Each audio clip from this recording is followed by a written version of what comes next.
মদন মিত্রকে অভিষেক বন্দ্যোপাধ্যায়ের আইনি নোটিশ, 10 কোটি টাকার ক্ষতিপূরণ দাবি। তৃণমূলের অভ্যন্তরীণ রাজনৈতিক টানাপোড়েনের আবহে এবার কামারহাটির বিধায়ক মদন মিত্রকে আইনি নোটিশ পাঠালেন অভিষেক বন্দ্যোপাধ্যায়। আইনজীবীর মাধ্যমে পাঠানো ওই নোটিশে অভিযোগ করা হয়েছে, গত 19শে জুলাই ফেসবুক লাইভে অভিষেক বন্দ্যোপাধ্যায়কে উদ্দেশ্য করে মদন মিত্র যে মন্তব্য করেছিলেন তা সম্পূর্ণ মিথ্যা, ভিত্তিহীন এবং বিদ্বেষমূলক। নোটিশে উল্লেখ করা হয়েছে, ফেসবুক লাইভে মদন মিত্র অভিষেক বন্দ্যোপাধ্যায়কে অপরাধী ও খুনি বলে আখ্যা দেন, যা তার মানহানি করেছে। সেই কারণে 72 ঘন্টার মধ্যে নিঃশর্ত ক্ষমা চাওয়ার দাবি জানানো হয়েছে। পাশাপাশি মানহানির অভিযোগে 10 কোটি টাকার ক্ষতিপূরণও দাবি করা হয়েছে।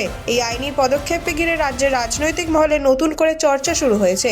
এখন মদন মিত্র এই নোটিশের কী জবাব দেন, সেই দিকেই নজর রাজনৈতিক মহলের।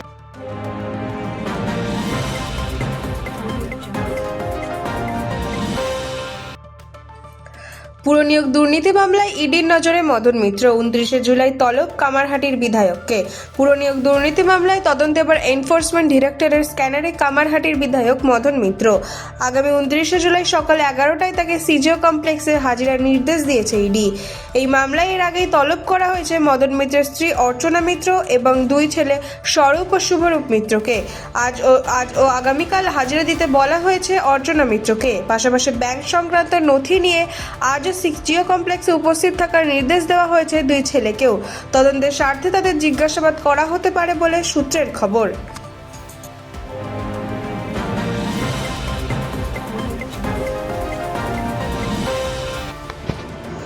ভারতে প্রথম ডেঙ্গি ভ্যাকসিন কিউডেঙ্গার অনুমোদন, রোগ প্রতিরোধে নতুন আশা। ডেঙ্গি মোকাবিলায় বড় পদক্ষেপ ভারতের। দেশে প্রথমবার বাণিজ্যিকভাবে বিক্রির অনুমোদন পেল ডেঙ্গি প্রতিরোধী ভ্যাকসিন কিউডেঙ্গা। এই অনুমোদন দিয়েছে drug control general of India. দীর্ঘদিন ধরে ডেঙ্গির প্রকোপে ভোগা ভারতের জন্য এই সিদ্ধান্তকে গুরুত্বপূর্ণ মাইলফলক হিসেবে দেখা হচ্ছে।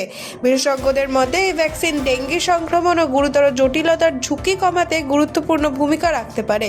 তবে কবে থেকে বাজারে পাওয়া যাবে এবং কারা প্রথমে এই ভ্যাকসিন পাবেন তা বিষয়ে বিস্তারিত নির্দেশিকা শীঘ্রই প্রকাশ করা হতে পারে।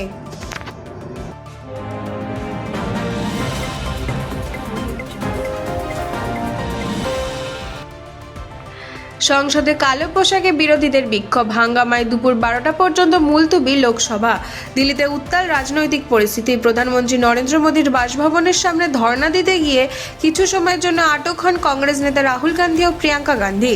গতকালের পথ বিক্ষোভের পর আজ সংসদ চত্বরে কালো পোশাক পরে প্রতিবাদে সামিল হন কংগ্রেস সহ বিরোধী সাংসদরা। বিক্ষোভে অংশ নেন মহুয়া মৈত্র, সৌগত রায় এবং অখিলেশ যাদবও।